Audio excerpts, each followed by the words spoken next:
Hello student, welcome to all of you. Student आप सभी का वेलकम है आज के इस वीडियो लेक्चर्स में। स्टूडेंट इस वीडियो लेक्चर्स में हम अदर मोड ऑफ न्यूट्रिशन के बारे में स्टडी करने वाले हैं। इसके प्रीवियस वीडियो लेक्चर में हमने हेटेरोटॉपिक मोड ऑफ न्यूट्रिशन के बारे में स्टडी किया था, जिसमें हमने फंगी के बारे में पढ़ा था, लेकिन इसमें अदर मोड ऑफ न्यूट्रिशन हम जानेंगे।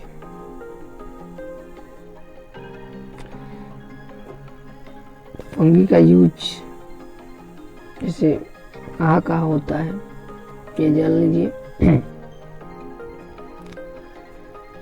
तो फंगी जो है ये वीट फील्ड पर ग्रो कर जाते हैं और उनको ये स्पॉइल कर देते हैं, सड़ाने लगते हैं, उनको डैमेज करने लगते हैं।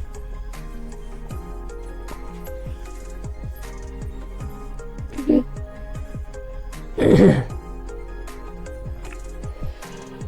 इसके साथ साथ फंगी का हार्मफुल इफेक्ट के साथ साथ यूजफुल इफेक्ट भी है। कुछ जो फंगस होते हैं वो प्लांट में डिजीज करते हैं,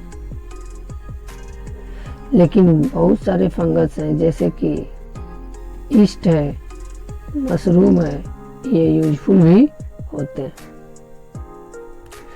कुछ और भी फंगस होते हैं जिनको हम मेडिसिन के रूप में यूज करते हैं, जैसे पेनिसिलिन एक फंगस का नाम है जिसको हम मेडिसिन के रूप में यूज करते हैं।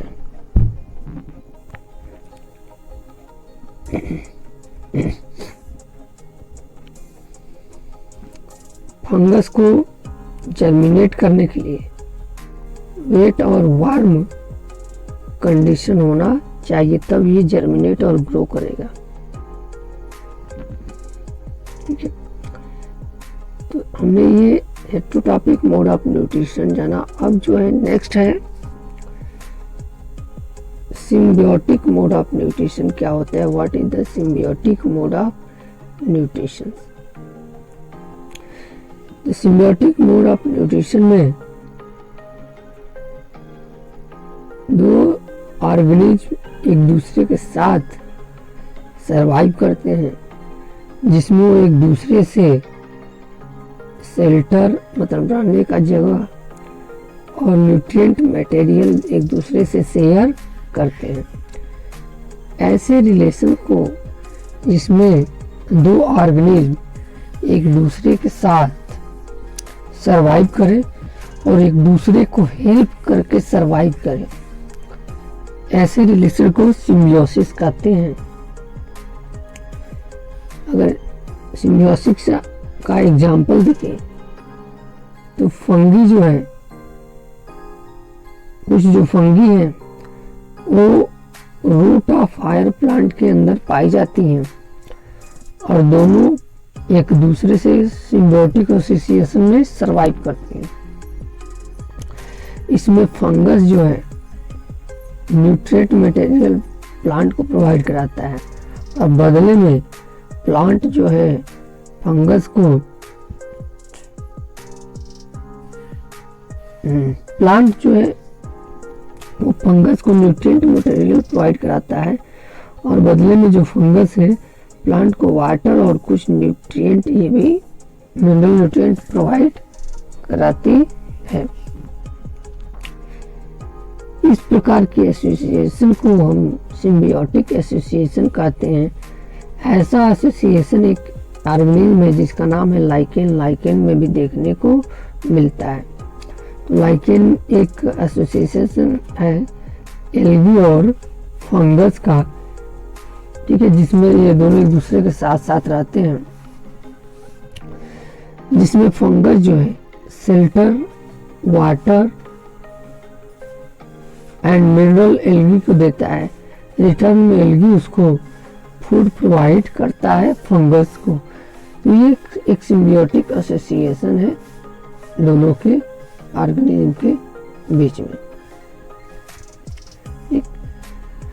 अब स्टूडेंट,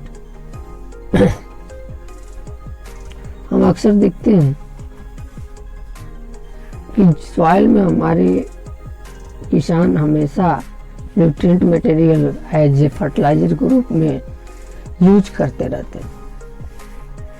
आपने अक्सर देखा है कि फार्मर जो है मैन्यूर या फर्टिलाइजर को फील्ड में हमेशा स्प्रेड करते रहते हैं, या जो गार्डनर है इसका ये यूज इसको करता रहता है अपने लॉन में।